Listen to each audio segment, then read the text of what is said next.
in the school system because it's a myth. Evolution has been proven to be true. And I would agree with them. Get any myths and lies out of education. And if you're dealing with science, yeah, talk about the theory, what you see, different theories, whatever they are that make sense, fine. But it was with that basis of evolution being accepted by and large by more and more of the population in the 1920s, 30s, 40s, so that Supreme Court in 47 up to 62. Now, of course, we've shown many films, again, as we said at the beginning of the program, with tons of scientists that have left the evolutionary viewpoint and say the evidence clearly points to a designer, the complexity of the DNA, the molecular machines in the cells, you can't get information from randomness, random chance. It goes on and on like that. And was one evolutionary teacher in the newspaper here in Portland was quoted in the Oregonian. He teaches evolution, he supports evolution. He said he'd estimate that 30% of the biology teachers in America today reject evolution and believe we were designed and created. 30%, but they're not, you know, they get hit with lawsuits because it's separation of church and state. You can't bring up what you see. Right, and the authority in the Supreme Court and in the Board of Education, Mike, they don't allow you to teach intelligent design. So there's the biggest reason, I suppose, they embrace this evolutionary theory, that those science teachers, because they're going to be fired if they teach anything else. You know, those charts, when you see it, maybe we'll pop it up there. I don't know if we have time, but all of them, in terms of divorce rate, it was actually dropping in America till 62, 63. Then in 63, it blips up, and then it goes up, up, up.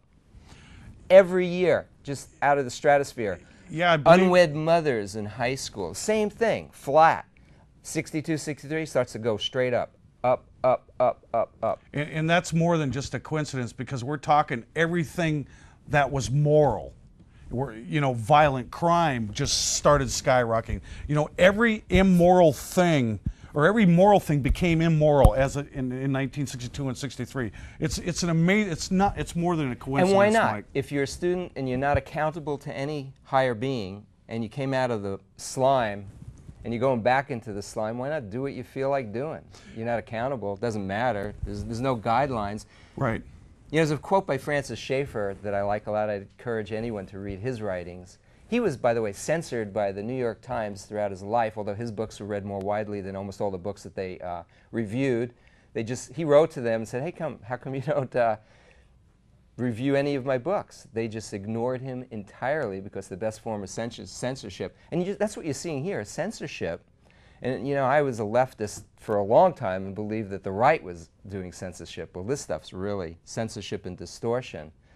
But Schaeffer talks about the fact that if there are no absolutes for society, society becomes the absolute itself. And so if there isn't anything higher than society, like those 10 commandments and those laws, then society can write its own laws whichever direction they want to go. And we saw Mao Zedong's direction that he took China in. Mm-hmm. We've seen what Idi Amin took the Congo in. We've seen what Adolf Hitler by law in Germany took that country in by majority votes, because they could come up with their own notion of what's right and what's wrong.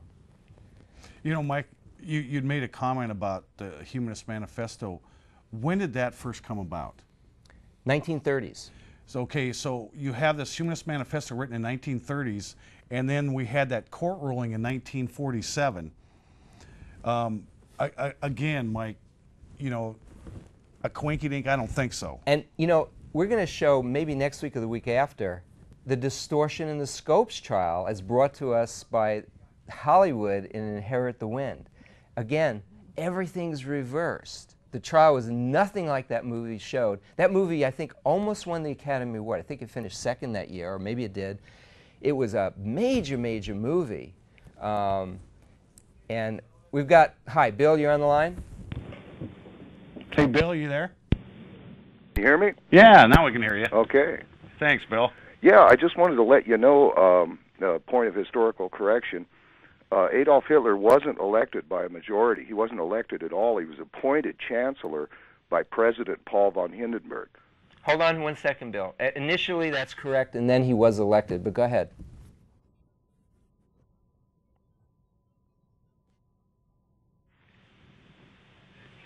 Are you there, Bill? Yeah, can you hear me?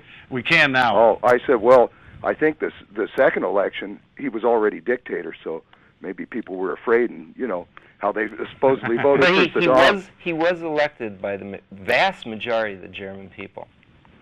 When was that now? I couldn't give you the exact year. Everyone out there, Yeah. look it up. Don't take Yeah. my word. Oh, anyway, the deal is he got into power through being appointed chancellor, not elected. The first, you know, when he first entered into power. Initially, that's right. But he wasn't the head of the country. He was under the head and spurred a revolt, but then he was elected. Bill? Yeah, there you're back. Okay. Yeah, okay, yeah. So, yeah, the president appointed him chancellor, and then by the time Hindenburg died and everything, you know, then we have the Reichstag fire, etc.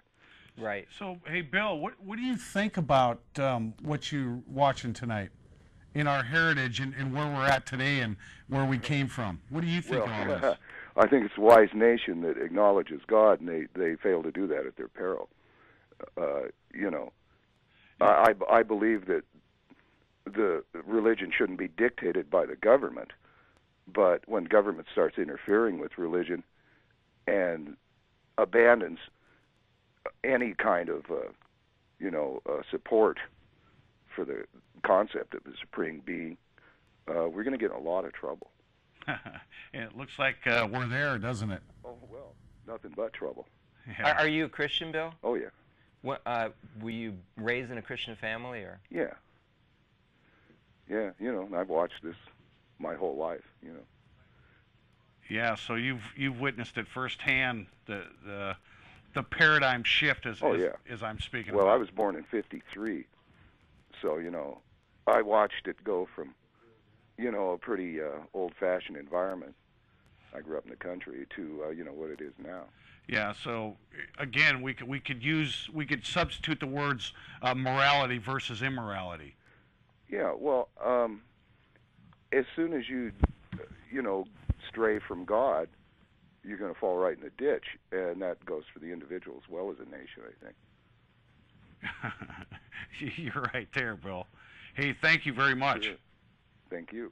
Yeah, we'll talk to you again. Okay, bye. All right, bye. That sums it up pretty well. Richard, I hear you're back on hold, but we're not going to let you end the program like you did last week. But what is that the same Richard? Hello? Well, I found this film when I first saw it, you know, totally startling. I had no idea that the intent of the founders was so different, and that separation of church and state meant let's not have one denomination. Right.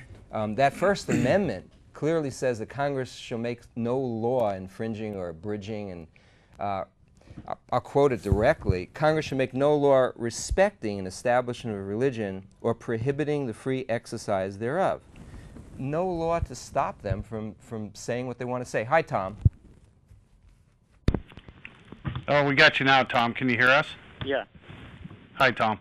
Okay, I had a question about the statistics that you guys were talking about the divorce rate in the 60s. Right. Is that divided in any type of category, be it like age groups or race or such? Yeah, the one that for divorce, for pregnancy for unwed mothers, there was high school kids that we saw from 15 to 19. It went right through the roof. Divorce was for anyone married in the United States. Same thing. It had actually been going down the last 30 years up until 1962, 63. And just like Washington and some of those other founders said, once we leave those things, we're going to pay a penalty, and we're seeing the penalty. Tom? Oh, we lost Tom. The interesting fact is that America leads the world in these statistics, Mike. And it's because we've gone from such a moral foundation of truth and absolute truth and turned our back on it. So we were lower in the first place than the rest of the world. Right. But we've surpassed the rest of the world. Good point, Jay.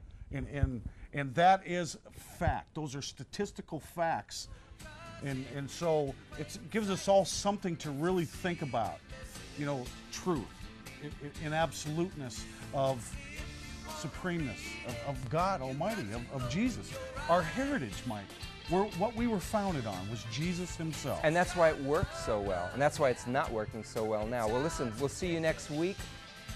Tune in, and we'll talk to you next week. And we'll have those statistics up for you next week.